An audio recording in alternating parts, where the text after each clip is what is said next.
তো ফ্রেন্ডস, আমার আম্মা এটা জবাই করে ফেলেছে, আর এখানে গুলিটা লেগেছে।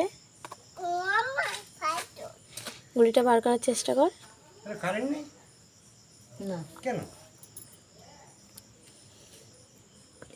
আম্মার ইচ্ছা ছিল যে বাঁচিয়ে রাখার, কিন্তু এর অবস্থা খুবই খারাপ। এই জন্য সে রক্ত ছিল, যার কারণে আম্মা তাড়াতাড়ি করে জবাই করে ফেলেছে। আর এখান দিয়ে দেখো গাইস কেমন নাড়ি ভুড়ি বার হচ্ছে। নাড়ি ভুড়ি নাড়ি, ইস, পালক পর্যন্ত ভিতরে চলে গেছে। তো গুলিটা কোথায়? ভিতরে গেছে মনে হয় না? আমি তো ভাবছিলাম যে ওখানে লেগে আছে। কখনোই বাঁচতো না এটা, তাই না মাম্মা? ওই দিন তো আমি বলি কোলে এনে রেখে দেবো, ভয় লাগছে। ও বলে না রেখো না, মরে যাবে।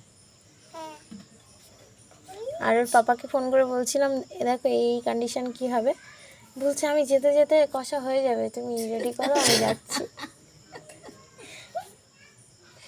তো যাই হোক, রুবাকে তো বিনা নিমন্ত্রণে এরে বলে খাওয়ার ভাগ করবা, দেখলি তো, মানে কোনো নিমন্ত্রণে হঠাৎ মাংসের আশীর্বাদ। যা, কেমন লাগলো সারপ্রাইজটা রুবা? ঠিক আছে, তোকে দেখাচ্ছি না, সেটা বড় কথা না। তো বল কেমন লাগলো? হ্যাঁ কি না, ভালো লেগেছে কি না? ঘরে রেখে দিয়ে আসি।